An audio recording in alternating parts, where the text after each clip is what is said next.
Olá, meus amigos, no Papo na Diagonal. Estamos aqui em mais um programa com meu amigo César Augusto, esposo de Débora, pai de Segundinho, Hugo Lima também aqui, senhoras e senhores. E temos hoje uma pessoa ilustre, nosso querido poeta, digamos assim, Heitor Estanilau. Acertou o nome, é poeta. Pelo menos não tá pelo menos isso. No meio ficou o Mais ou menos travado. Estanilau, então. Senhoras e senhores, hoje com o maior prazer estamos recebendo aqui esse querido que tem uma profundidade sobre a palavra de Deus, convidado ilustre, nosso querido Hugo Lima. Que assim, tá dando uma pisa na gente, ele chama os amigos da gente, ele se compromete e a gente não É faz nada. verdade, é verdade. Não, grande homem. Mais uma vez Até ele... porque as ações dele na empresa tá aumentando, que ele tá É verdade, as participações. Ele também tá fazendo por onde? Tá fazendo por onde. Fazendo por onde. Se o colega, quando a dele aumenta, alguém vai ter que perder espaço nessa Mas parada. assim, é capitalismo. Uns ganham, outros perdem. Rapaz, deixa eu Para com isso. Rapaz, vou ter que fazer. Não entre nesse mérito, não. Senhoras e senhores, mais um programa aqui. Está sendo gravado hoje pode ser qualquer dia da semana. Pode ser qualquer dia da semana. Né? Qualquer horário. Até uma quarta, que é o dia de hoje, pode ser. Até quarta, hoje é quarta? Hoje Quem é quarta. sabe? Não sei. Quem sabe? Ninguém sabe. Então nós Quem sabe é o grande acionista. É verdade. Mas vamos então começar? Quer fazer uma prévia? Não, queria começar com oração. Uma E aí oração? o jovem já começa se apresentando, que você hoje é o nosso interlocutor. Não, né? eu estou por aqui De só pastor pra- para pastor, a gente Ah. fica só. Tá? Hugo Lima. A oração é sua, Hugo Lima. Amém. Vamos lá. Senhor Deus e Pai, te agradeço por mais um dia, Senhor, pela participação hoje de Heitor Estanilau. Amém. Hoje está aqui para contribuir com tua palavra, para levar entendimento às pessoas que hoje estarão ouvindo e com inquietude em seu coração que seja quebrantado, Senhor. Amém, Jesus. Em teu nome, Jesus, eu te agradeço. Amém. Amém. Amém. César Augusto, faça aí as recepções. Quero agradecer ao Heitor, o Heitor que veio da igreja anglicana. Isso, Paz Lagoa. Paz lá, que paz é uma sigla, que quer Isso. dizer. Paróquia Anglicana Espírito Santo. Então, o Heitor atendeu nosso convite, o convite do nosso amigo Hugo. Já tivemos um brainstorm aqui, uma conversa muito massa. E eu creio que vai ser muito bom. Então, se apresenta, fala um pouco de você aí, do teu ministério, para a gente começar a falar um pouco sobre adoração.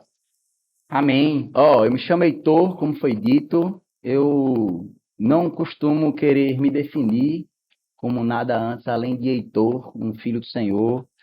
Eu sou casado com a Alana, eu tenho um compromisso de vida, porque se eu não lembrar a todos que eu sou muito bem casado, eu sou morto por ela em casa. Então eu amo você, meu amor. Eu sou pai de Sofia, minha princesinha de 9 anos, e eu faço parte da Igreja Anglicana aqui no Brasil. Eu sirvo hoje na Paz Lagoa, que é uma plantação. Essa igreja foi plantada em janeiro. Nós somos um Desse bebê. ano? Caramba. Somos um bebê e eu acredito, tenho certeza de que já é um presente que Deus me dá, porque uma das coisas que eu pedia era de ver uma igreja nascer. Uhum. Isso é algo que poucos cristãos vão ter, na verdade. Nós costumamos chegar numa igreja que tem mídia pronta, que tem louvor pronto, que tem tudo pronto. E eu queria ver a mágica que é ver isso nascer, entendeu? E eu pude viver isso agora. E foi incrível para mim, foi muito curioso porque foi um tempo que consolidou algumas renúncias que Deus tinha pedido para eu fazer. E fez muito sentido. Nesse momento que começa o nascimento dessa igreja, eu consigo perceber o porquê dessas renúncias, sabe? E é isso. Espero que esse papo abençoe todo mundo. Vamos lá. A gente vai para onde agora? Que eu já... É o tema. O tema a gente sabe. O tema é a leitura da palavra. Pronto, a leitura, Heitor, tu vai ler o versículo que marcou sua vida, que a gente comentou, foi 1 Timóteo, e a gente vai começar a falar um pouco sobre adoração na igreja. E como você visualiza isso hoje, porque o que acontece? Existe sim uma forma já pré-definida do que é adoração, que é muito equivocada ao meu ver, não é? E como você está lidando isso? A tua questão de ser cristão, você falou que teve uma época que você se afastou e tal. Quanto tempo isso durou? De janeiro para cá, tu já tinha vindo de outra igreja? E já tinha um formato, ou tu já entrou na anglicana, voltou aos braços do pai na anglicana e tá exercendo o ministério lá? Eu vou resumir um pouquinho minha história, porque eu sou um garoto, que eu sou muito novo, 30 anos ainda, muito Novo demais. intenso, muito intenso. Sempre fui. E, infelizmente, também fui fora da igreja. Aos 17, eu sou nascido com 2 anos, eu já estou dentro da Igreja Batista. Então, eu cresci nela e nunca me identifiquei. Uhum. Era numa época em que a igreja tinha uma série de dilemas que hoje foram superados. Por exemplo, era na época que se discutia se podia ter bateria. Entendeu? Caramba, velho. Então, essas igrejas tradicionais isso acompanha. E eu não estou aqui falando mal dessa igreja, não. Ela é uma bênção até hoje. Eu ligo para o pastor, que foi pastor dos meus pais até hoje, para me aconselhar com ele. Mas isso é uma realidade. E diante daquele dilema, eu cresci vendo jovens dentro da igreja, mas sem querer estar. Nós estávamos ali porque éramos obrigados. Então, isso Os motivos é eram normal. errados, né? Os motivos eram errados de estar ali. A gente Pra é porque mim- o pai levava, porque É isso. não tem outra... Então, para mim, o motivo eu nunca tinha visto, eu não lembrava de ver um jovem que quisesse estar na igreja. E aí eu tô com 17 anos, eu era um garoto extremamente problemático no colégio, então minha mãe diz o seguinte: desisti, vou lhe colocar no colégio público, que na época eu estava no colégio particular, porque tinha um professor que disse: eu pego esse menino e eu boto na linha. E lá, meu irmão, eu encontrei uma menina. E aí eu disse, eu era muito namorador, eu disse, eu quero essa menina. E aí essa menina me respondeu assim: ó, eu até teria interesse em você, mas não é correto, de acordo com a palavra, eu me envolver com você sem esse compromisso e meu pai não permite. E com o tempo eu percebi que ela não ficava comigo porque o pai dela não deixava, ou porque ele estava em cima e iria ficar escondido. Era porque aquilo ali era contra a fé dela. Uhum. Aí eu disse, tem gente que vive assim, é? E aí eu fui cada vez mais próximo dessa menina. Ela era de uma presbiteriana. E aí eu mergulho nessa igreja. E aí, cara, lá eu tenho a minha conversão. Eu nunca vou esquecer, no EJC, um cara disse que tinha sido preso 32 vezes. Eu lembro de dizer, ele é pior que eu. Se o Senhor tem um lugar para ele, ele tem um para mim. E eu me converto. Mas, gente, eu me converto com menos de 6 meses. Essa menina começa a namorar com outro cara. Eita. E esse cara era o quê? Baterista, gente. Poxa. Baterista. Baterista. Não tenho nada a ver com isso, eu sou Baterista é bom. Tinha que ter baterista. E aí, quando você faz as coisas com motivação errada, a tendência é o resultado não errado. O resultado disso é que depois de um curto período eu me afasto. Eu não solidifiquei minha fé. E vem muito da motivação errada, mas eu também entendo que veio muito de uma não compreensão do menino questionador. Era um ambiente extremamente calvinista para alguém que vem de várias religiões. Eu tinha na minha família, ainda tenho hoje, todas as religiões que O você ecumenismo imaginar. é total. Ó, eu tenho de Hare Krishna, a pessoas do candomblé, a espírita, a católico, eu tinha na minha família ortodoxo. É bem raro aqui. Então eu tinha dificuldade em compreender, mas o meu problema não era esse, era que eu me senti, quando eu questionava, como se a minha fé não tivesse espaço para questionar. Eu já queria começar dizendo isso para você que está nos ouvindo. A nossa fé tem espaço para questionar. Crer também é pensar. O culto racional é um sacrifício agradável ao Senhor. Mas não foi isso que eu compreendi lá. Então eu me afasto, só que aí eu me afasto muito. Eu virei um menino que usava muita droga. Eu me afundo muito, muito, muito. Numa vida extremamente promíscua. Orgia era algo natural para mim. Eu tinha dificuldade numa sexualidade só com uma mulher. E dentro disso, casado. Caramba. Eu me separei 13 vezes da minha esposa. Meu Deus. Eu desmontei 6 casas. Os meus amigos e a minha família dela não levavam a sério quando a gente dizia que tinha acabado. Dentro desse período. Com licença, você está falando que você separou 13 vezes da senhora Alana. Isso. Da Deus sua restaurou, esposa. é meu milagre. São 13 separações. Então você casou com ela 14 vezes. Eu digo 13 porque nós nunca fomos casados até essa nova estação em que eu vivo na igreja. E era sempre assim. Eu chegava, inclusive, a me envolver de forma oficial com outras pessoas. E aí eu voltava. Eu vivia uma relação que eu abusava emocionalmente Uhum. dela. Então o caminho de volta estava sempre aberto. Então eu fazia coisas horríveis e seguia. Eu sabia que tinha a hora que quisesse E voltar. aí eu voltava depois. E até com Deus era uma relação assim. Ó, aquela questão do profeta Oséias, que fala, é muito aquilo ali comigo. Eu gerava um ambiente em que eu colhia o fruto do pecado, eu buscava o Senhor. E eu era tão maquiavélico que eu sabia que o Senhor é longânimo e antes mesmo de receber a minha bênção, eu já estava saindo da igreja de novo. Era uma tratativa com Deus ridícula, era esnobando mesmo. E aí, dentro disso, eu me afasto da droga, e é curioso, porque, veja, eu me afasto da droga porque na época eu me torno policial Desculpa, militar. Heitor. Desculpa. Eu tenho que te Eu interromper. estou resumindo. Não, porque é o seguinte. Você está entrando numa área que realmente é, o meu ponto de vista, é a área mais importante da vida do ser humano. No meu ponto de vista, hoje, do que já vivi e tudo mais. Tanto que a gente tem um homem casado, muito bem casado, uma estabilidade emocional e familiar em Deus. Eu estou Amém. dizendo isso porque eu fui padrinho do casamento dele, eu estou dentro da casa dele porque somos uma família. Tem o Hugo, que eu conheço uma história desde muito tempo, venho acompanhando o Hugo há muito tempo. Hoje o Hugo está em uma nova fase maravilhosa, do qual é um manifestado de um milagre de Deus. Eu estou falando isso não só de uma forma pessoal, mas também junto com César Augusto. Nós conhecemos a A trajetória. gente conhece a trajetória dele, a gente sabe quem ele era e quem ele é hoje, né? E quando você toca nesse assunto, isso é muito importante, porque que nem da igreja hoje, as pessoas acreditam que as catástrofes do mundo estão fora da igreja. E, na verdade, a catástrofe são manifestas fora da igreja, mas possivelmente elas são iniciadas dentro da igreja. As grandes catástrofes que hoje acontecem no mundo, qualquer uma, até essa guerra que você está vendo agora, ela aconteceu dentro de uma igreja, que é da família de Abraão, a divisão de dois irmãos, e começa por ali. Então, todas as catástrofes, elas começam aonde? Ela se manifesta lá fora, mas ela tem, basicamente, foi dado início dentro de casa, dentro da igreja. Quando digo igreja, é o movimento da expressão da noiva de Cristo, que a gente não vai entrar nesse método, mas é por aí.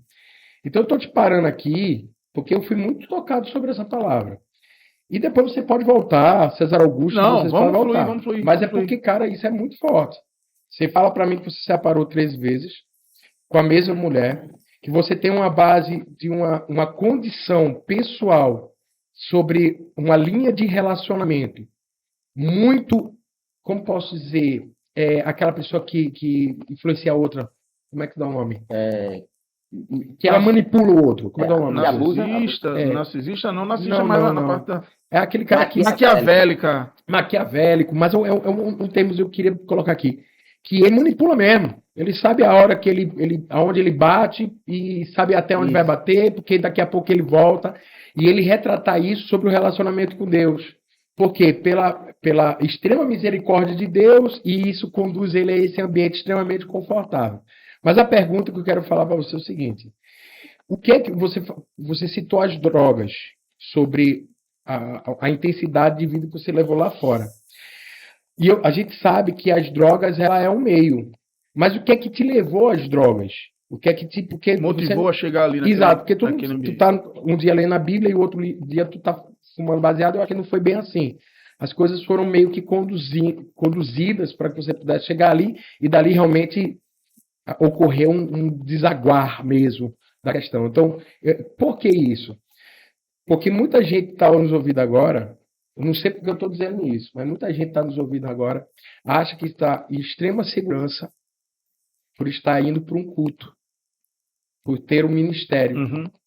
por ter, sei lá, cara, uma condição visual ou externa propícia A fantasia, ela ser adequada à retidão, à certeza, à comunhão. Exato. Esse cara é crente mesmo por conta do estereótipo. Exato. Entendeu? Mas por dentro tá Cara, por dentro tá totalmente podre, né? desgraçado.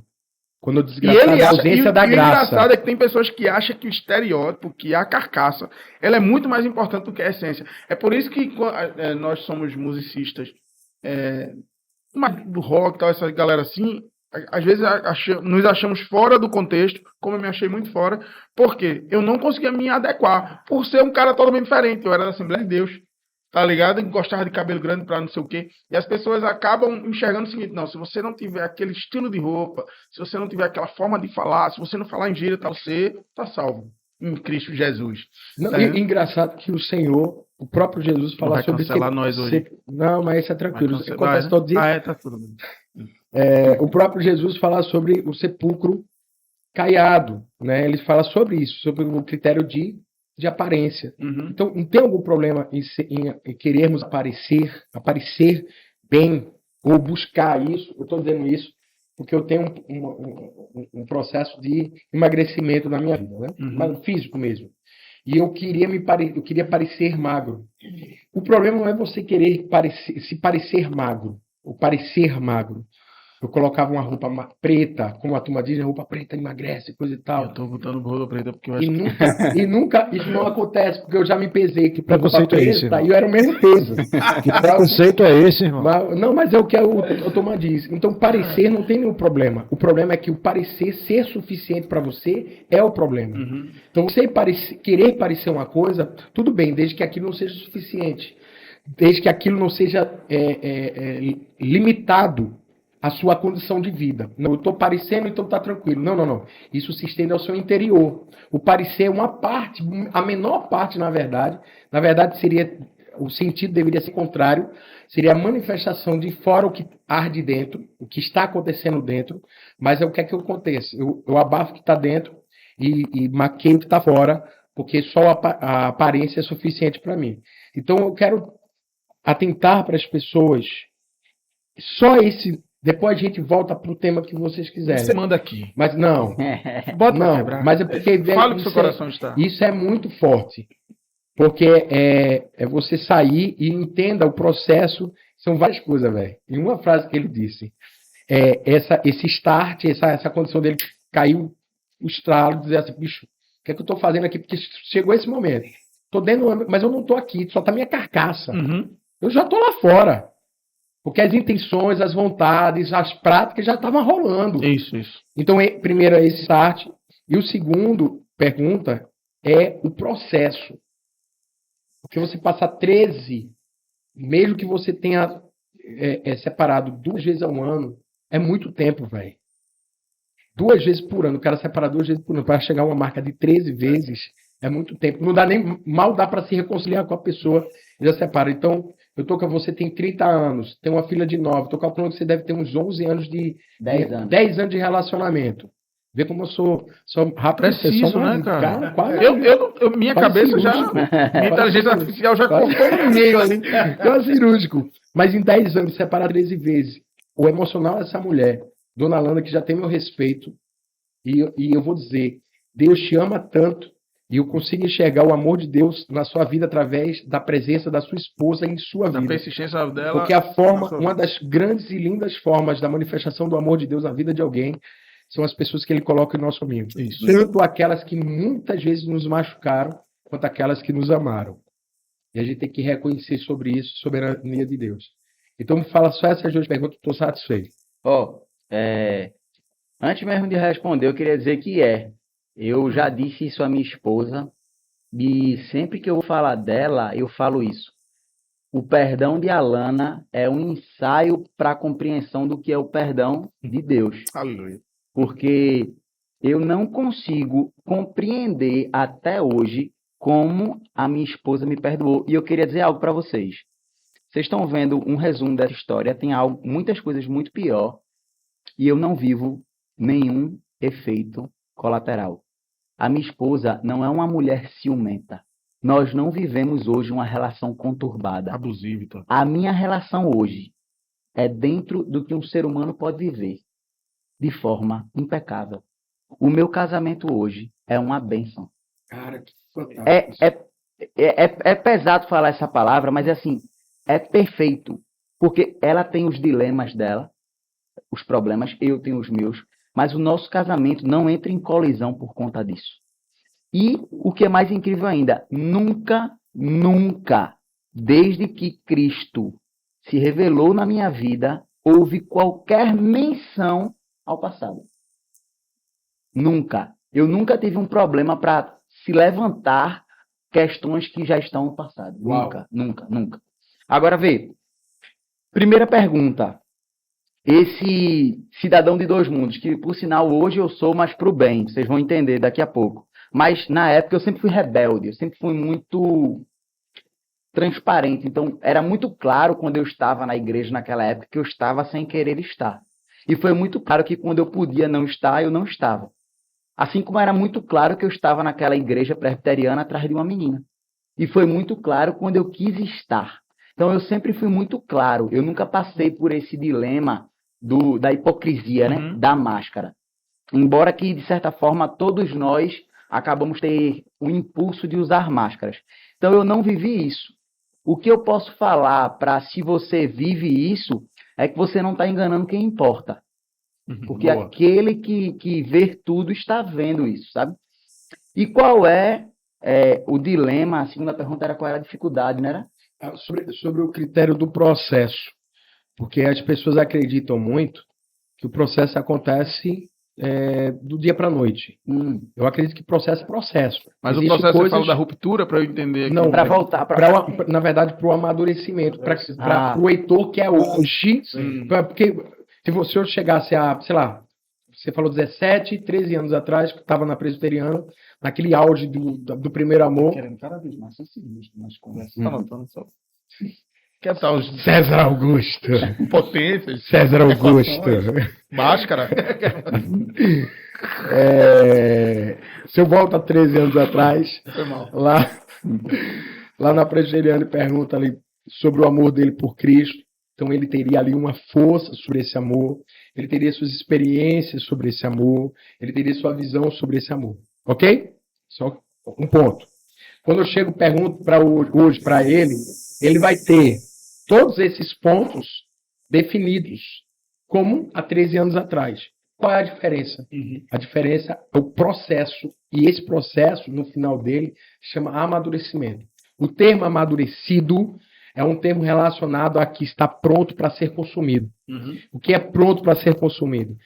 A fruta em tempo maduro, ela serve para duas coisas. Primeiro, para saciar ou para nutrir.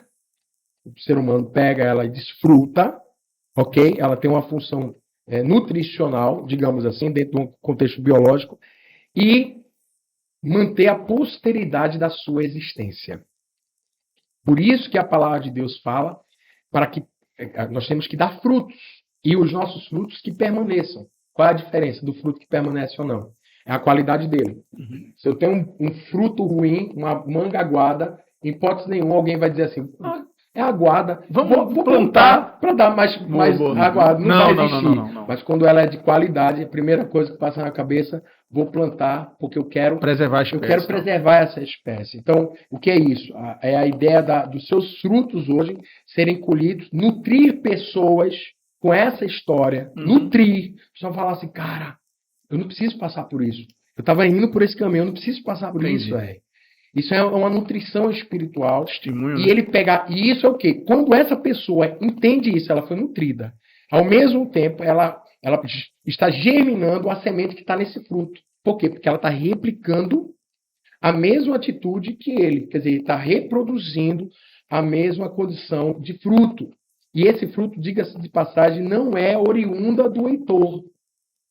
Heitor é só o canal para a manifestação desse fruto. Amém. Porque fruto, em seu princípio, é feito pela essência, a seiva, que vem da planta. Ela vem do tronco e vai para os ramos. O ramo é só um canal e ela é produzida. Então, em outras palavras, quem produz? Onde nós estamos conectados, o próprio Cristo. Amém. Então a seiva, a essência vem dele, passa por mim e manifesta em mim porque eu estou permitindo que assim seja. Em mim não tem a condição de folhagem que rouba essa seiva, porque eu fui poldado, mediante que eu produzi fruto. Não é assim que diz? Porque ele me polda. Porque o que significa folhas?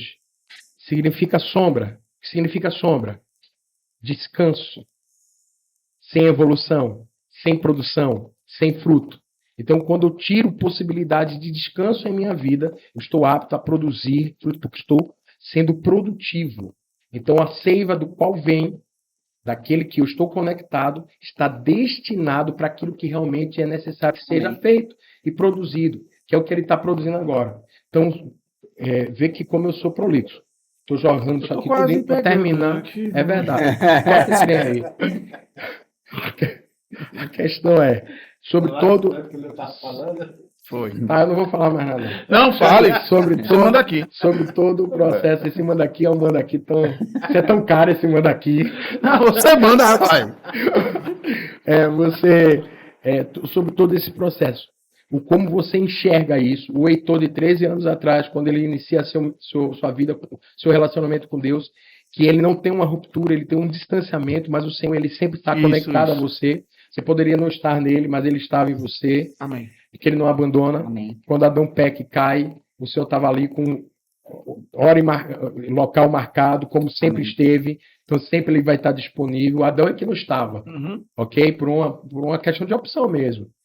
Mas a pergunta é justamente a diferença de Heitor, primeiro Heitor e o segundo Heitor, esse processo que produziu nesse novo Heitor, nessa nova criatura, que ainda está em processo, porque todos nós estamos. Sim. Se já estivesse pronto, não estaria aqui, te garanto isso, como todos nós. Então eu quero que você tenha essa visão do primeiro Heitor para esse Heitor de hoje e confronte você a você mesmo e nos traga aí aquilo que Deus vai colocar no teu coração. Um minuto só. Alguém quer aqui tomar alguma coisa? Porque a voz oculta está aí. Eu escuto algo.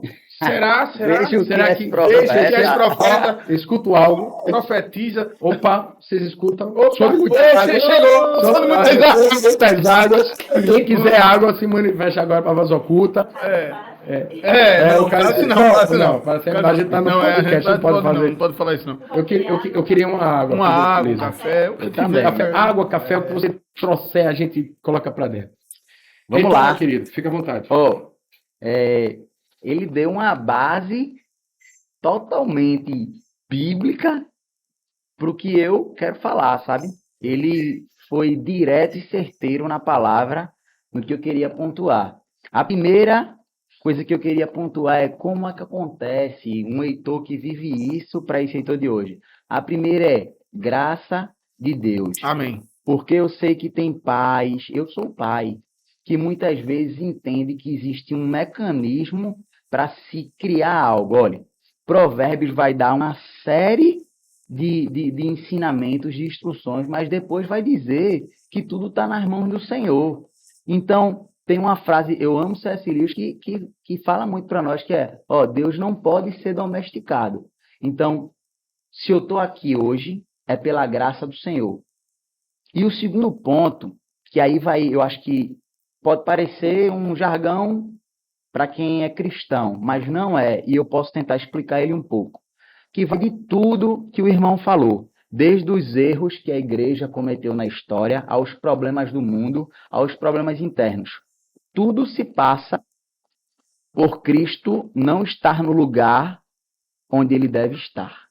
O céu é o céu, porque naquela cidade o centro é Cristo. Amém. Eu e você vivemos problemas porque o centro não é Cristo. Quando eu vou usar droga, o que é usar droga? O que é usar qualquer fonte de prazer? É dizer assim, Deus não me dá prazer suficiente como isso dá. Então eu escolho isso. E é por isso que o salmista vai dizer de meditar e ter prazer em meditar na palavra do Senhor.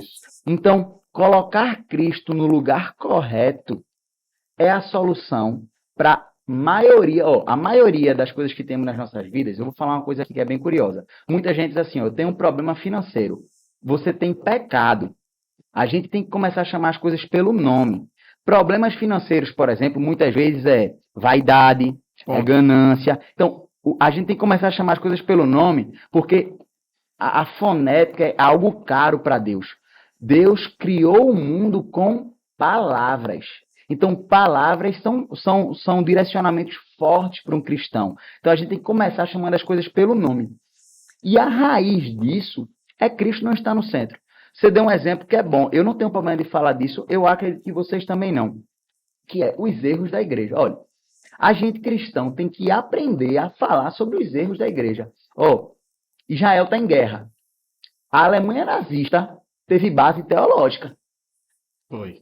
Base teológica. Tinha gente que pegava isso aqui para dizer que o que estava sendo feito era a vontade de Deus. Verdade. Aí eu te pergunto, Cristo está no centro disso? Não está. Tem um livro que eu estou lendo agora, que eu estou gostando bastante, se chama Como Não Ler a Bíblia. E uma das coisas que ele fala bastante é não leia um versículo.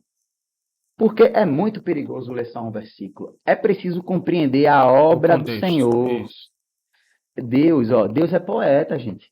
Deus é poeta. A maior parte da Bíblia está escrito em gêneros, principalmente da Antiga Aliança, em gêneros narrativos. Ele está contando uma história. Eu pergunto a você, se eu pegasse um seriado e colocasse para você ver o 7º episódio da 3ª temporada, você não ia entender nada. Uhum. Você poderia chegar à conclusão totalmente equivocada do enredo como um todo. Então, eu acho que o que aconteceu com a minha vida, e não por mim, mas porque eu fui imergido em um lugar que me levou a isso, foi colocar Cristo no centro. Eu amo estudar os atributos de Deus. O pessoal que anda comigo vive fazendo piada, por exemplo. E eu amo usar os atributos de Deus que são pouco falados.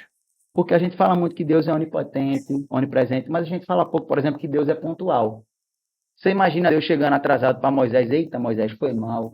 Pô, Adão, Deus é organizado. Tu imagina Deus chegando assim. Então, eu costumo dizer assim, o nosso chamado é para se parecer com Ele. Gaste tempo nisso. Você é pontual, você é organizado. Eu sei que existem características que são dificuldades nossas, mas isso não tem que ser um discurso para você parar ali. Se acomodar com aquilo. Muitos problemas que nós cristãos vivemos são de pecados que não chamamos de pecado. A real é essa. A nossa fé, ela tem que ser visceral e tem que transcender. Eu não sei nem se está no momento de eu falar isso, mas tem algo que me choca muito, que eu tinha conversado esses dias com os jovens que andam comigo. É que um jovem me fez uma pergunta que talvez você tenha feito já também. Ele chegou e fez assim, eu amo essa pessoa que vem de fora da igreja e cai na Bíblia, que ele vem com perguntas que muitas vezes nós não fazemos. Ele disse, Heitor, veja só, a Bíblia se contradiz? Eu disse, não. Ele disse, como é que todo mundo é pecador e o cidadão está dizendo, sede santo como eu sou santo? Me ajude.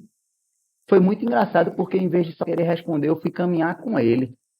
Para aquele povo era muito claro, porque ser santo sempre significou ser separado. Deus coloca um monte de mandamento que para a gente não faz o menor sentido, mas para aquele povo fazia. Não plantem 2 sementes juntas. O que era aquilo? Para aquele povo sabia que estava num lugar de sincretismo e que aquelas práticas remetiam, porque a cultura transcende. Chegou a aguinha. Tome sua água aí também. Oh, glória a Deus. Glória a Deus pelo café, minha gente.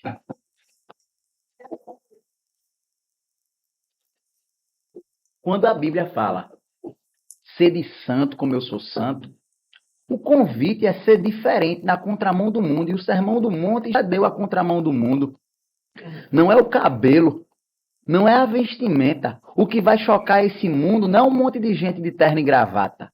O que vai chocar esse mundo é um monte de gente com louco amor. Porque foi isso que a igreja primitiva fez e isso me emociona. A cidade que perseguia o cristão era a cidade que, quando tinha uma praga, o cristão morria para salvar aquela cidade. A cidade que muitas vezes denunciava uma eclésia, um lugar onde estava sendo reunido, aquele vizinho que denunciou era o vizinho que, caso aquela mulher ficasse viúva, ia ser acolhida pela igreja. O mundo é chocado pela igreja por isso. A cruz vermelha choca o mundo. A cruz vermelha é um monte de cristão dizendo, eu não estudei para ir para um bom lugar não. Eu, enquanto médico, enquanto enfermeiro, quero saber onde estão os doentes. E eu vou para lá. Então o meu convite até hoje é para chocar o mundo. O mundo tem que começar a olhar para a igreja e pensar em contratar um cristão porque nós somos radicais. Porque nós amamos de forma radical. Essa radicalidade me trouxe até aqui. E isso é difícil, é confrontador, é doloroso. Cristo vai chegar e vai dizer para mim que em momentos que meu eu vai gritar, ele vai dizer, baixa a voz. Ou é isso, Deus ou é isso, ou ele não é nada. Ou ele é o Senhor das nossas vidas, ou ele não é nada. Ou ele é o motivo de eu amar quem me odeia, ou ele não é nada. Não existe barganha, proselitismo com Deus, não. Essa ideia que a gente está tendo hoje em dia de negociar, essa vida assim, como se a nossa vida fosse a bel prazer. Gente, se um apóstolo voltasse, viajasse no tempo, né? E chegasse aqui, ele ia perguntar, cadê a igreja? Em muitas igrejas. Porque isso não é essa igreja. E quando eu falo isso, eu quero sempre, toda vez que eu falo algo da igreja, eu quero encerrar falando algo. A igreja, parafrasear Júnior Lagosta, é um irmão nosso que está na Alemanha. A igreja ainda é a Arca de Noé. Ela fede, mas lá fora é morte. Ainda é a Arca de Noé. Ainda é lugar de salvação. Agora, o que nós que já estamos na igreja temos que fazer é honrar o que comemoramos ontem. A gente continua se reformando. O que é que a igreja tem que fazer hoje para que o mundo seja chocado? Tudo que Cristo fez e que os apóstolos fizeram chocam o contexto. A primeira pregação de Cristo é para uma mulher samaritana. Isso choca. É como se o nosso Salvador chegasse hoje e dissesse que ele ia se revelar primeiro para um trans, no lugar, na Palestina. É isso. Jesus fez isso naquela época. Como eu, enquanto igreja, posso fazer esse mundo que não conheceu o Senhor e Salvador de toda a terra conhecer? Deus disse através do amor. Qual é a linguagem? E aí entra, eu tinha dito no início que eu era cidadão de dois mundos, né? É novo pra gente e eu acabo não me apresentando assim. É que além de ser um menino de igreja, alguém que fica nos átrios da igreja ali, caminhando, eu conheci um grupo, que depois você pode procurar saber também, que é um grupo, uma galera que, eu não sei se é o melhor termo, mas é o único que eu encontro. Uma galera muito doida, mas doida por Jesus, que hoje faz o seguinte, esse grupo se dispõe a pregar o evangelho para os inconvenientes, para onde não é pregado. Ele surgiu, para você ter ideia, esse grupo surge pregando para satanistas. Gente, para pensar o que passa na cabeça de um homem que diz assim, o satanista está perdido. Se eu mostrar quem Cristo é para ele, ele vem. E eu ir num lugar lá que tem um monte de satanista e dizer, esse é o Cristo. E o que choca, que não deveria chocar, é os satanistas se converterem. E até hoje esse grupo ele começa na Holanda, tá pelo mundo, e o nosso papel, o nosso chamado é pregar para os inconvenientes. A gente tenta estar fora da bolha. As pessoas estão em shows por aí, em festivais, estão nos lugares que um cristão não iria, para falar de Cristo nesse lugar e atrair essas pessoas para um convívio com Deus. Heitor, desculpa interromper, mas eu quero aproveitar vocês.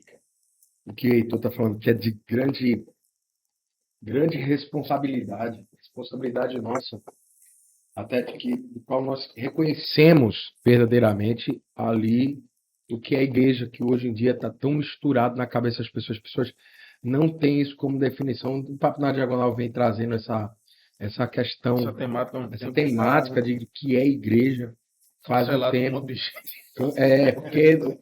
Vocês falaram como? Não, porque a gente vem falando sobre essa questão, batendo muito forte com relação à religiosidade. Que a galera às vezes está muito porque a gente focada não na prega forma. religião. E, na verdade, sou Cada um contra a religião. tem sua igreja aqui, a gente não tá, Literalmente, porque a religião... Nós somos desigrejados, pelo amor de Deus, somos membros, batizados nas águas e tudo. Mas a gente bate muito forte e isso gera religiosidade. Isso gera um desconforto em algumas pessoas, porque não estão acostumadas a pensar fora da caixa, como você falou. Por exemplo, você falando que prega para satanista, acho que o mundo vai dizer assim, ixi, velho, Já é. Não, o outro tem amigo ateu. Amigo ateu, Amigo agnóstico, amigo ele viaja pelo pra- amor de Deus. Gente, meu Deus. É como se nós Então, tivéssemos. esse está perdido. Espírita, ele tem amigos espíritas. Não, ele é tem amigo não impressionante, sei o sabe? quê. Ele tem amigo não sei o que lá. Eu acho curioso Então, esse dentro- pensamento aqui. Como é que fica quando Jesus ora e diz: Eu não peço que os tire do mundo, mas que os proteja?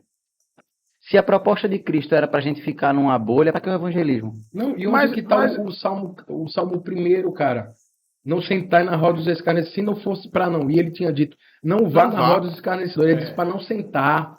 Então, Que ele, é em outras diferente. palavras, ele está dizendo assim, vá, mas não fique conformado com o que ali é praticado, porque você está indo sobre uma missão, Uhum. e toda Tem um missão propósito. tem uma ordem. Oi? Vai e não se misture. Até o misturar no sentido de, porque Jesus é aquele que ele faz a diferença não pelo que ele representa num estereótipo, mas na sua essência, Uhum. no que ele diz no acolhimento, ele está contra os pensamentos do que as pessoas esperam que ele faça. Leva a mulher e fala assim, a gente apedreja hoje, o que, que a gente faz aqui?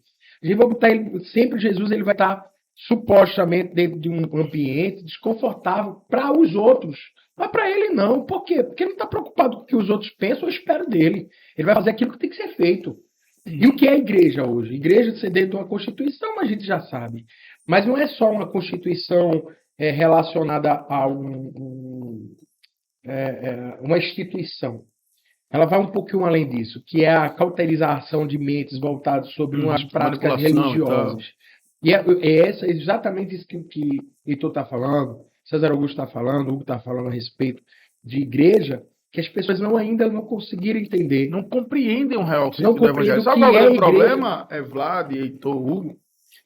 Eu, minha vida toda dentro da igreja, mas começo a compreender o evangelho de um tempo para cá. 6, 7 anos para cá.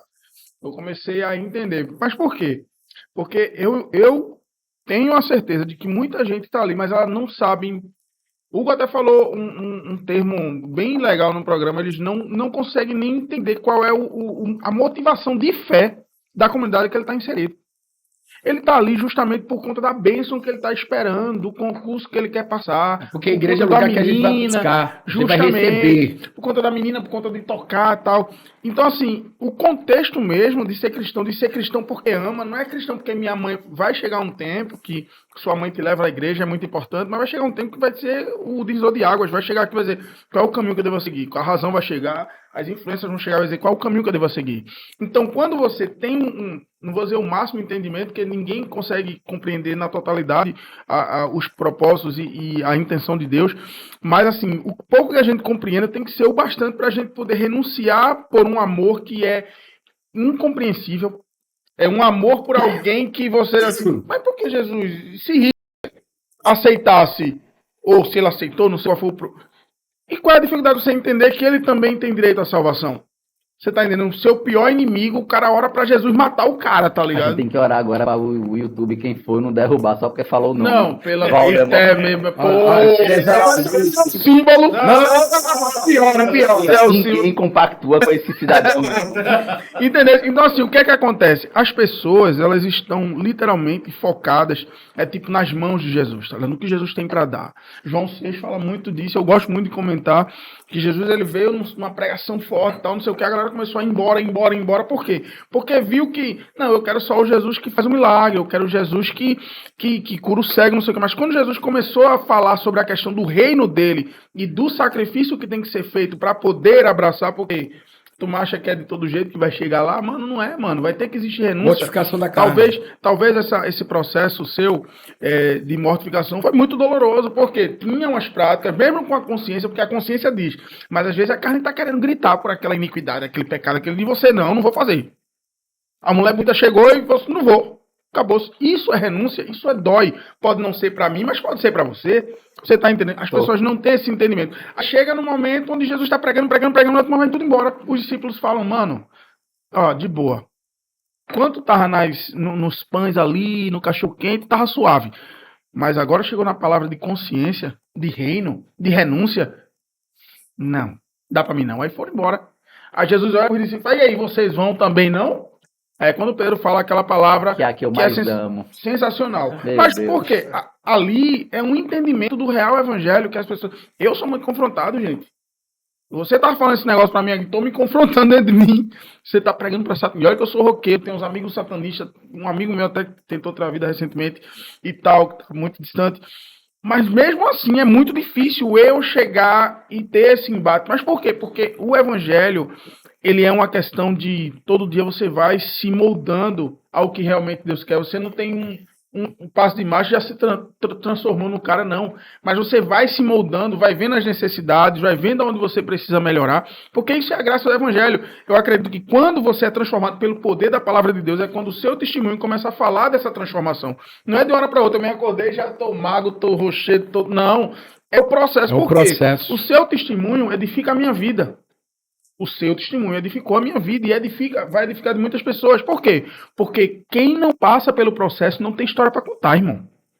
Quem não entende o processo não tem história para contar. E assim, Deus ele testifica a nossa vida através do nosso testemunho, quando nós colocamos ele como centro, e os frutos disso edificam outras pessoas que muitas vezes não querem chegar a Deus porque não gostam de Deus, mas gostam de você.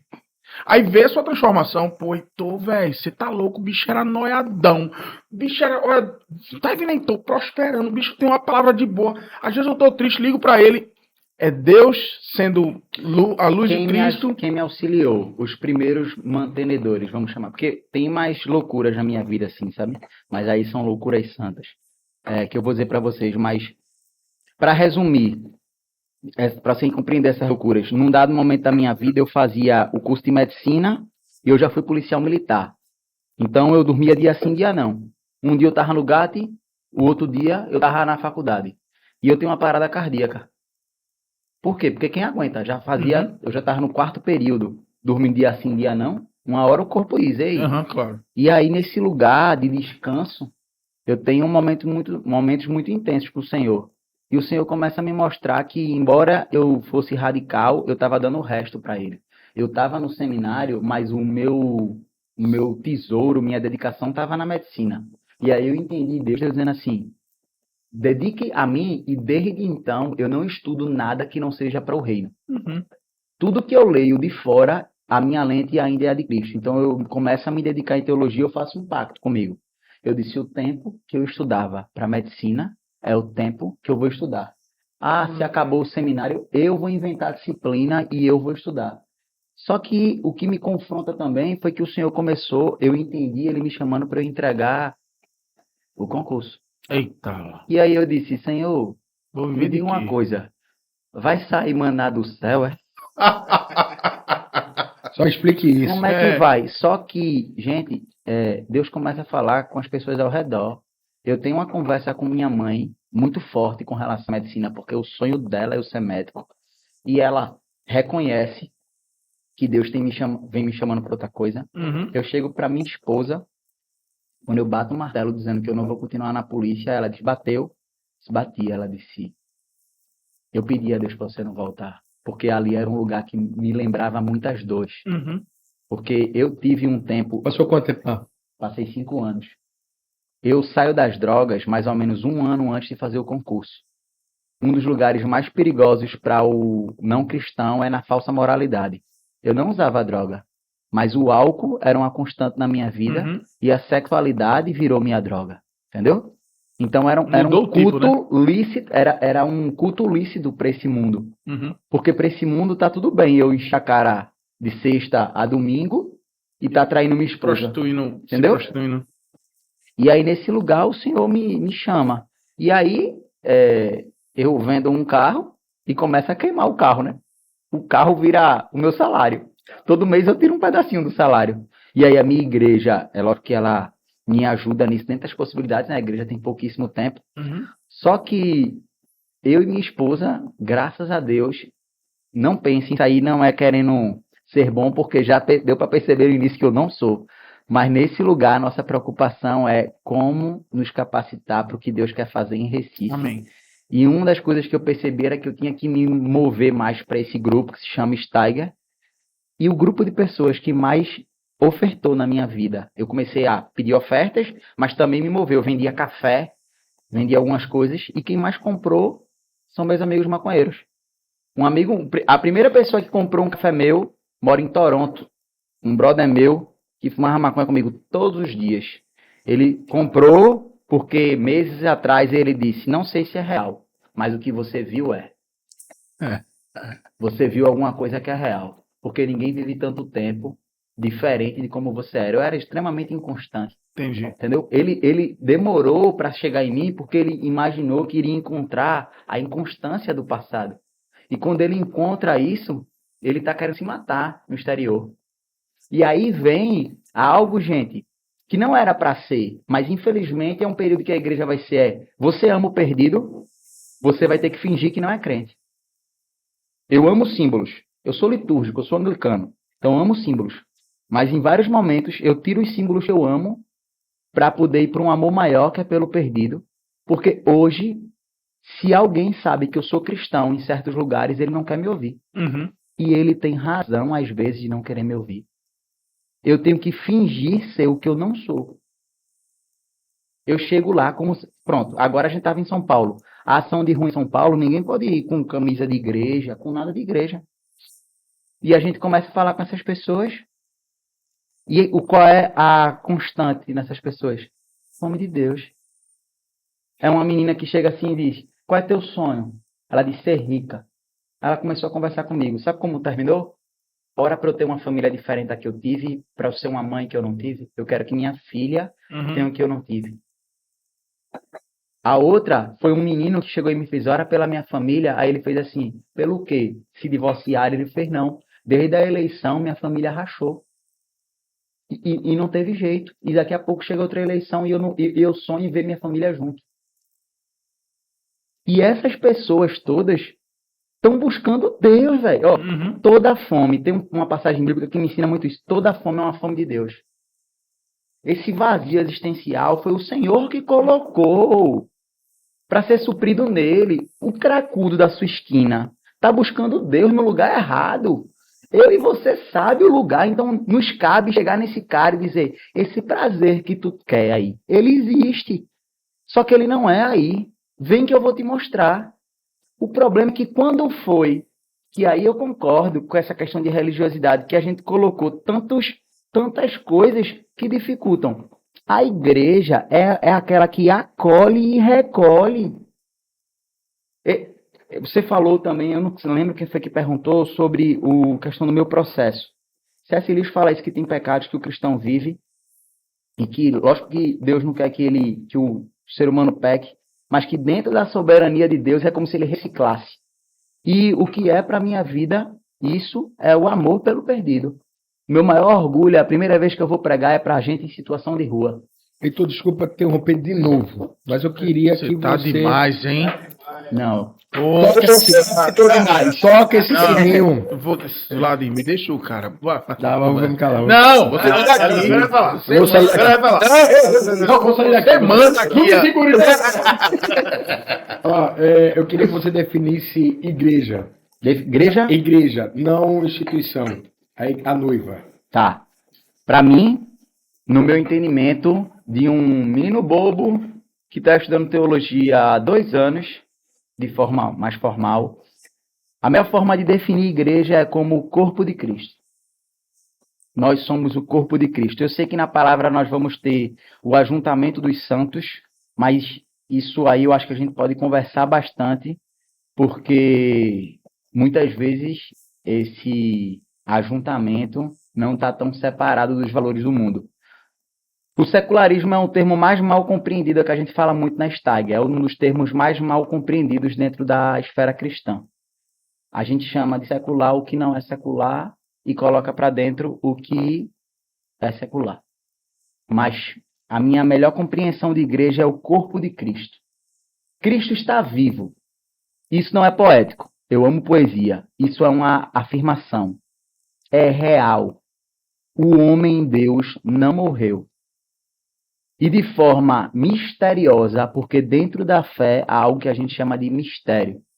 Por mais que alguém tente compreender a fé cristã, sempre vai haver espaço para o mistério. E, na verdade, esse espaço é maior do que o conhecido.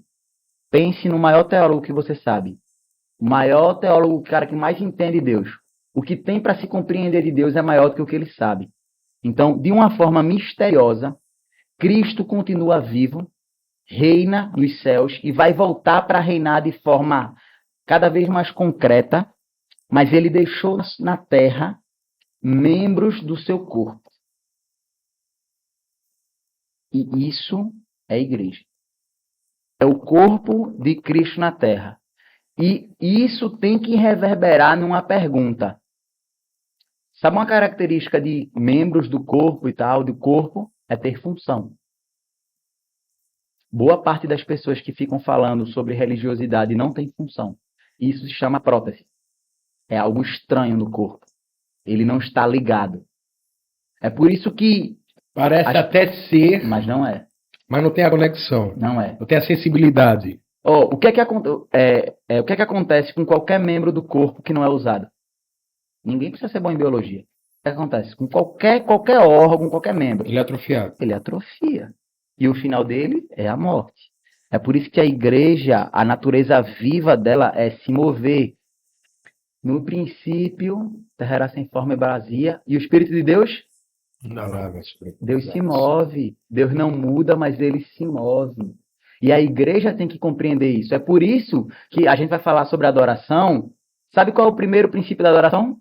Quem fala isso é Richard Foster. É sossego. Eu só posso falar o que eu ouvi. A igreja tem que ter um zelo em ouvir. Tem muita gente que diz assim, eu quero fazer muita coisa. Você deveria se perguntar o que Deus já está fazendo e fazer parte do que ele já faz. Inclusive a igreja. Deus está se movendo e Deus não usa só a igreja, viu? Existem passagens bíblicas que a gente vai ver isso. Ciro é um bom exemplo. Então, Deus é soberano. A gente estava falando antes sobre a reforma, como Deus reinava, não só no aspecto teológico, mas em todos os aspectos, no Estado, na mídia. Então, a igreja, ela tem a natureza do serviço. Eu já estou falando até um pouco do tema, veja. A prioridade da igreja é a adoração. O serviço é secundário, e isso não quer dizer que não é importante. É porque o serviço sai do lugar da adoração. Uma igreja serve, gente. Sabe uma coisa que a gente faz na nossa igreja, que é bem curioso? Um cristão muda a atmosfera de um lugar, ou deveria. Ele deveria ser aquele cara que a gente diz, eu não deveria estar aqui. Deveria, irmão, para interceder. O cristão deveria estar em lugares ruins. Para levar luz. É isso levar aí. sabor. Eita, eu não deveria estar aqui, não. Deveria. Você vai ser a luz naquele lugar. E o cristão tem que ter um princípio. Ó. O cristão normalmente é alguém que quando a luz sai, caramba, cadê aquela luz? A minha pergunta é, você que está nos ouvindo, se sua igreja sair do seu bairro, quem vai chamar ela de volta? Alguém do bairro vai dizer, rapaz, cadê aquela galera daqui? Ou você é alguém que faz barulho pro vizinho? Deixa eu interromper de novo, posso? Olha, eu tô Não, eu tô ficando assim ligado nesse lugar aqui. Mas a pergunta... Mas vai ter que ser 3 programas, eu tô vendo. Aí nem entrou em relação ainda direito. Mas quem é que trouxe o tema? Vamos botar pra quebrar? Não faça Foi o convidado. Olha, contenda. Mas a culpa foi dele, não tem nada a ver com isso. Não, mas Pode falar. Não, porque, na verdade, eu quero... Nós temos um convidado aqui maravilhoso, mas a pergunta que eu vou me dirigir a César para provocar uma... Eu tenho uma pergunta para César e para outro lado. E vai Não, Olha o batido. Não. Aqui. Aí eu vou perguntar ali, eu tô cruzando aqui, ó. Tô vendo. Vou fazer uma pergunta para você, justamente para trazer uma provocação aqui para o nosso convidado. Vai. Não, a pergunta é simples, garotinho. Mais 1, 2. Vai ser bem Ele simples. já abriu a Bíblia. Porque é o seguinte, nada. ele está falando que a gente já está no assunto igreja, né? Na definição, no meu contexto, está sendo falado sobre a pessoa. A gente está descrevendo aqui o perfil do que seria a igreja de Jesus Cristo. É isso que eu acredito que é extremamente relevante, principalmente para que a gente saiba. Veio 3 coisas na minha cabeça aqui: o próprio eu, o ministério, você falou, e a igreja. Que as pessoas hoje, dentro de um ponto de vista muito geral, estão confundindo tudo. Tá tudo misturado. Sabe o que é ele mesmo, dentro do que é para fazer. E tá tudo misturado. Então muito mais... Calma, que a pergunta é minha. vou saber. Ei, mas sabe uma coisa que vale a pena? Porque se eu não voltar, eu acho que às vezes o meu Vai. TDAH bate lá em cima. Vai que você já entendeu aqui, ó. Quando eu disse que a igreja é o corpo, você não é o corpo, você é um membro. Essa frase pode parecer legal porque confronta o religioso, mas pode confrontar você que acha que não precisa de uma comunidade. Porque um corpo é a junção de várias células que formam tecidos, órgãos e membros. Então, quando a gente compreende que a igreja é um membro, é que ela é um ajuntamento, que ela é um corpo, é que ela é um ajuntamento de células, membros. Perfeito. Então, entenda isso, para que ter a cautela, que eu já vi gente que entendeu essa frase como igreja, como corpo, e dizer assim, então corpo, então eu sou o corpo. Eu sou a igreja. Ele tá, na verdade, ele antecipou a minha pergunta para Hugo. Mas peraí, calma. Aí já deu um spoilerzinho aqui para Hugo e agora já tá meio que preparado. Não, mas aí. Vai, eu tô na Bíblia. Não, mas aí é para César. Depois é para Hugo. Ele já antecipou aqui. O de Hugo. O de César é o seguinte, porque tem uma linha que acredita que são os mais religiosos. Ameaça nós com as Não, perguntas. que não. A polêmica do Bota Falar. Ele é bruto. Não, porque César Augusto, Ele já tem sabe uma a visão. resposta. Não. Aí ele joga pra gente, aí faz por aí. Por aí. Não, a questão é o seguinte. Vai, diga. César Augusto, ele tem uma visão muito poderosa sobre essas atmosferas do qual a gente lida sobre o meio de relacionamento e religiosidade. Porque ele viveu muito isso. É verdade. Tá ali muito dentro dele. Na verdade, todos nós. E quando eu falo de religião, diga-se de passagem que eu não falo da religião de ninguém, não. Eu falo da minha que eu vivi. Só que religião é religião. Independente qual seja, o procedimento é o mesmo. O aprisionamento é o mesmo. A limitude é o mesmo, é a mesma. Não se tem a diferença entre um contexto religioso. Eu não estou falando de prática. Eu estou falando do contexto relacionado ao pessoal, do que a religião provoca na pessoa. Né? O tema é muito bonito. Religião, religação, religare, teoricamente. Mas na prática não é assim. Por quê? Não, pode Porque até quando- ser assim, porque religar o que é o que? Religar o homem É. a Deus. Não, eu sei. A ideia é o homem é Deus, mas porque a religião aprisionada, ela religa você a um contexto que alguém diz você ficar preso ali. Acabou-se. Você está ligado à prisão. Limitando-se se limita àquele àquilo, ambiente, àquela e até atmosfera, pra aquele você negócio. pensar um pouco diferente gera desconforto no todo. Aí você Porque já não está você fazendo mais parte daquela... Você falou que contestado. é um brother que questiona, pronto. Você não é igreja. Tá perguntando demais, viu? Você Aquele tá barbudo perguntando não rola aqui demais. não, porque Você tá pergunta perguntando muito. demais. Você tá entendendo qual é? Aí isso gera em você o seguinte: você começa a se questionar. Eu tô perguntando demais, melhor ficar É na minha. calado. Né? Senão- Por exemplo, eu sempre fui musicista, sempre fui muito azogado na igreja, muito assim, tipo, sempre toquei muito agoniado, tal, não sei o quê. E na igreja que eu tocava assembleia, não podia, né? Sempre gostei de um negócio meio aloprado e eu me sentia.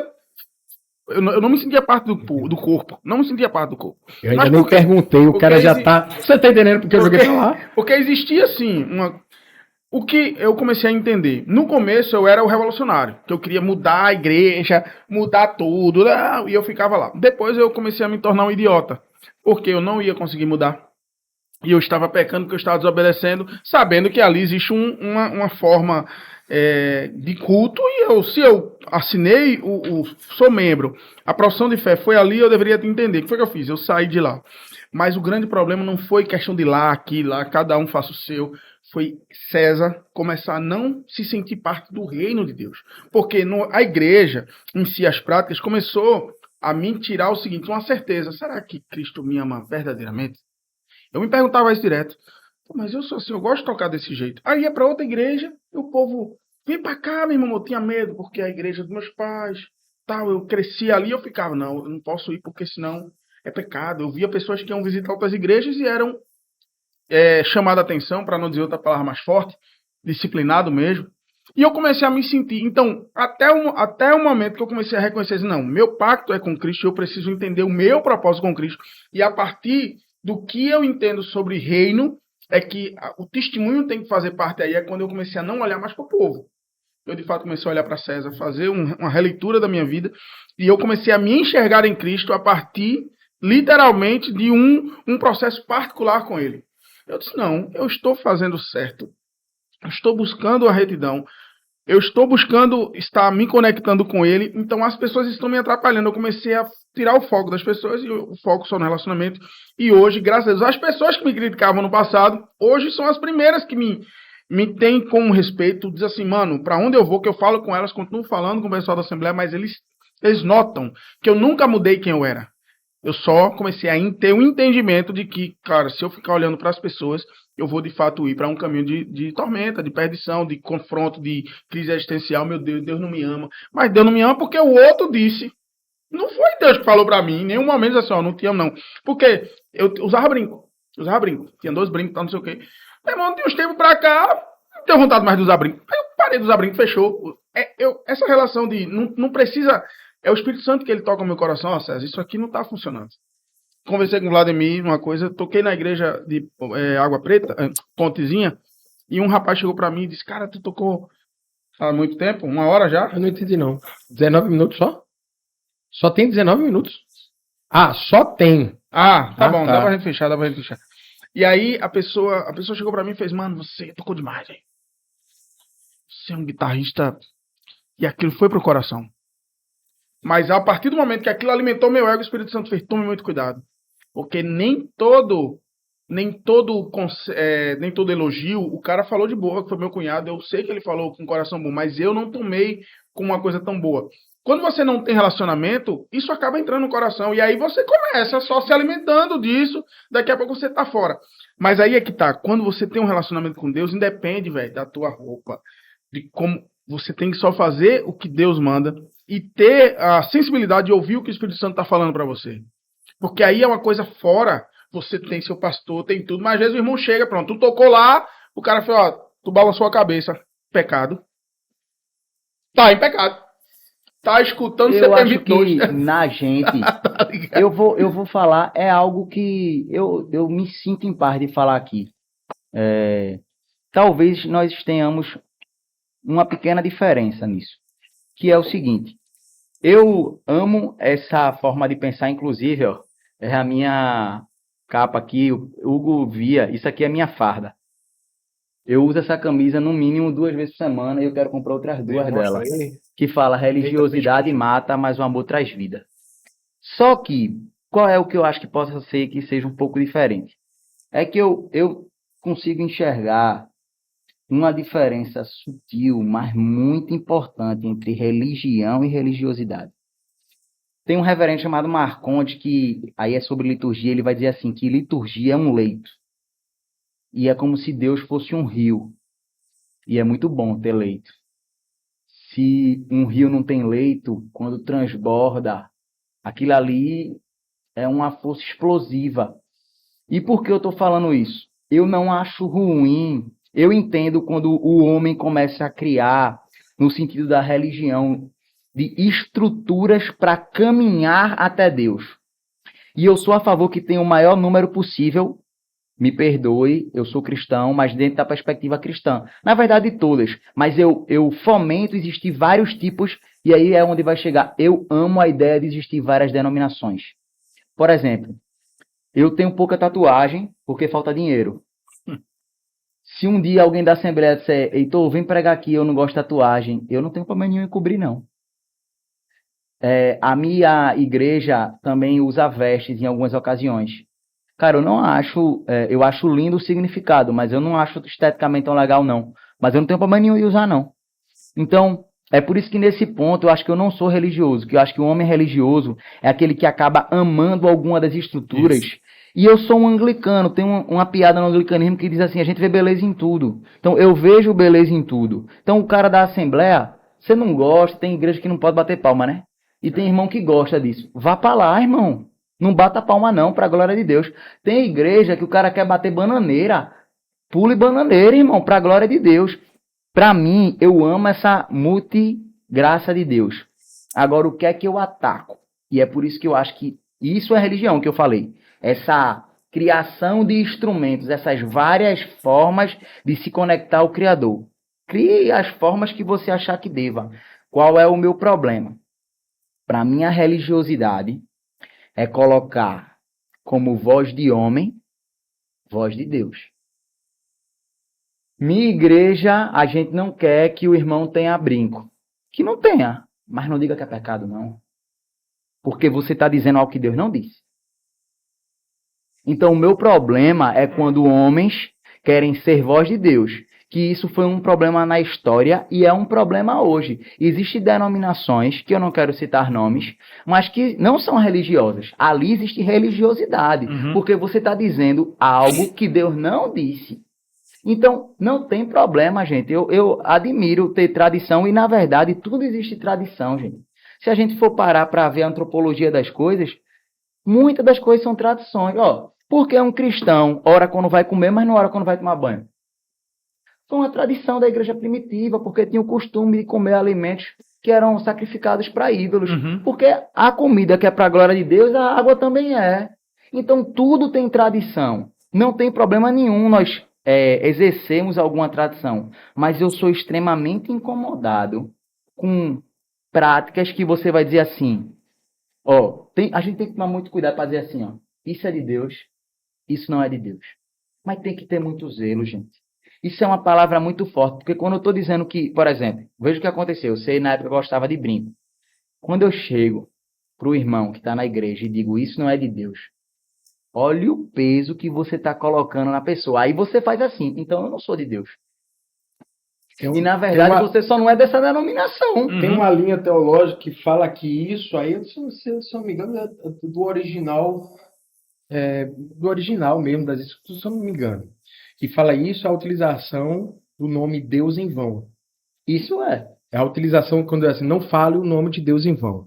É isso, é você utilizar algo que ele não disse, usando o nome dele. Então, e agora deixando claro aqui que você tocou um assunto bastante interessante. O programa tá muito pequeno, não dá pra gravar outro, não. Poxa. Mas a gente vai ter que. Bom. Porque ainda tem umas perguntas. Já? Tem umas perguntas. Não, é porque eu tô dizendo pra gravar outro. Então vamos fazer. A gente fecha isso Mas agora. peraí, calma. Já vamos perguntar se ele tem tempo, né? Pra gravar outro dia, se ele vai poder ficar. O seu tempo até que horas? Eu acho que eu tô de boa até de noite, viciado, até umas 6 horas. Mas é só pra gente terminar, fechar o assunto aqui, pra não ficar. É porque só tem 13 minutos. Aí a gente poderia fechar esse e abrir outro de imediato. Pronto, vamos lá. Pode ser? Pode. Então, senhoras Aí e senhores... assim, a roupa vai ser a mesma, o dia é diferente o dia, né? César Augusto quer complicar. Perdi tempo, me perdoe. Eu vou pagar esse menino. Hoje eu tô no lugar de Hoje eu tô no lugar de Fernandinho hoje. Mesma roupa, essa galera não... Senhoras e senhores, terminamos mais um Papo na Vai deixar a curiosidade pra galera já assistir o outro, né? Calma. Que Mas antes de terminar, assim que você fizer essas considerações, eu vou pedir pra Heitor recitar um poema. Não, eu ia pedir no outro Sério? programa, mas você Sério? quer? Eu ia pedir no outro. Pode ser agora, ele depois no outro ele pode fazer outro. Bom, vocês é que sabem o que vai fazer Sim, agora. quem manda aqui, porque nessa fase, porque final assim, a minha preocupação é a gente não perder a linha do raciocínio. Não, mas não vai, você vai recitar Tudo bem, então vai lá. Senhoras e senhores... Deixa eu achar o texto aqui, porque ó, eu não tenho TDAH não, porque eu nunca fui no médico. Mas os médicos que me veem na rua dizem que eu tenho. São eles que dizem. Mas eles não estão dizendo no ambiente profissional. Religiosidade. Verdade. A parte de alguns, velho. Aí eu tenho que ver o texto aqui. Mas você é para uma linha de raciocínio que eu tava gostando. Você já disse. Mas a gente vai continuar para não perder. Bora lá. Eu faço o quê? Agora eu já não sei. Não, senhoras e senhores. Mas não vai fazer a leitura? Vai, mas ele vai dar as considerações Cara, finais. ele não leu, velho. No Timóteo, mas não falou Timóteo. Vai ter as considerações finais? Hoje a gente tá certo, aí eu faço o que agora que agora eu não estou perdido. Acaba o programa pra começar o outro, né? Ou não? Mas ele não vai fazer a leitura, ele vai fazer o treino. Então. Antes, faça. É isso que tá bom. Eu vou dizer quando foi isso aqui. Eu fui para um impacto missionário numa região de comunidade indígena, no Amazonas. Caramba, que E massa. foi muito bom, a gente teve a oportunidade de, por exemplo, conhecer povos que nem falavam português. E foi curioso que nós tivemos conversões lá. Veja o que Deus faz, né? E... O verdadeiro falar em línguas, né? Línguas estranhas. Línguas estranhas. E foi muito bom para mim. Uma das coisas que me marcou é que eu estava vivendo um período em que eu via muita gente falando, muitas críticas da igreja. E aí eu estava com aquele sentimento de caramba, nós enquanto igreja estamos pisando tanto na bola. E aí eu comecei a ver muita gente, tinha 130 pessoas de todo lugar do Brasil, e todo mundo fazendo muita coisa boa. E aí, quando eu vi aquilo, o que foi que Deus tocou no meu coração? Os devocionais eram bem difíceis para mim, porque eu não conseguia falar. A natureza era gritante. Eu dormia vendo um rastro de galáxia. Isso para mim era algo incrível. E aí eu me lembrei que eu sirvo a um Deus que fala. Assim, lógico que eu não esqueci disso, mas nesse dia isso me veio à mente, que eu sirvo a um Deus que fala. E quando eu vi aquele povo todo, eu fiz uma pergunta a mim mesmo. Eu disse, Deus fala. Se Deus fala, qual o sotaque de Deus? Porque quem fala tem sotaque. É uma característica da fala. E aí eu escrevi isso aqui lá bem rápido mesmo. E aí eu falei o seguinte, ó. Qual o sotaque de Deus? Qual o seu idioma? Qual o sotaque de Deus e será que isso é um axioma? Qual o sotaque de Deus? Eu quero saber o verdadeiro. Porque o sotaque eu ainda não sei, mas dizem que é brasileiro. Qual o sotaque de Deus? E será que lembra embolada? Será que parece com prosa? Ou então com essas rimas rimadas? Ah, o sotaque de Deus mora no Vixe, no Tchê e no Oxente. Ele mora no mano do carioca e nos costumes de toda essa gente. Gente alegre e sofrida. O sentimento não importa. Deus é senhor de tudo, do ouro, da prata e da roça. Mas de verdade, eu creio que Deus tem sotaque. Seu sotaque é o amor descabido da vaidade. Ele mora no gesto bonito, no belo e no que é bom. E até no silêncio dá para se ouvir o tom. Senhoras e senhores, estamos aqui finalizando mais um Papo na Diagonal. Hoje com a presença ilustre do nosso poeta, que agora temos o Instituto Molhando a Terra tem um poeta. Tem, o Diniz, né? Que é o Edgar Diniz. Edgar Diniz. E agora o nosso querido pastor. Ainda não. Ainda não. O processo é longo, hein? Pequeno detalhe. Mas tudo bem. Eu ainda acredito que... Mas deixa eu falar. Deixa eu acreditar sozinho, por enquanto. Tá. Senhoras e senhores, terminamos mais um Papo na Diagonal. E quero pedir ao Hugo Lima fazer a oração final. Para a gente fazer fechadozinho, ler um versículo bíblico, apesar de ter não, lê o versículo que o rapaz falou. Orientado a não ler, e eu concordo com isso, mas entre só uma prática religiosa. 1 Timóteo. Bora Timóteo 1,5. Enquanto isso, já vai fazer a oração final. 1 Timóteo 1,5, né, 1 Timóteo 1. Vai. Dale, man. Chegou. 1 Timóteo 1,5 fala o seguinte, a minha Bíblia é a nova tradução da linguagem de hoje, então se tiver alguma coisa diferente da sua, mas o contexto será o mesmo, beleza? Vamos lá, 1 Timóteo 1,5 diz o seguinte, essa ordem está sendo dada a fim de que amemos uns aos outros com um amor que vem de um coração puro, de uma consciência limpa, de uma fé verdadeira. Meu Deus. A gente segura depois, faz o seguinte, vamos trazer esse mesmo versículo. Vamos, no outro programa. Aqui, porque... Hugo, faz a oração. Vamos lá, né? Senhor, te agradeço por mais um dia, Senhor. Amém, muito Jesus. Obrigado pela palavra do Heitor, Senhor. Foi muito direcionado, Senhor. Seu testemunho foi abençoado, Senhor. Que as pessoas sejam impactadas, Senhor, em casa, Senhor. Amém, Jesus. E que sejam transformadas em Teu nome, Jesus. Já te agradeço. Amém. Amém. Amém. Senhoras e senhores, se você quiser nos ajudar a pregar a palavra de Deus, você pode sim fazer isso através do compartilhar desse vídeo, fazer ali as suas considerações, deixar uma mensagem, pode falar que não concorda, pode falar o que você quiser. A gente tem o poder de apagar sua mensagem. A gente Hugo Lima. Não tem culpa de nada. Se você não tiver mais lá, foi o Hugo Lima que apagou. Eu tô dizendo que quem apaga, agora a culpa não é dele. Mas que Deus abençoe a todos e até o próximo programa, se Deus assim permitir.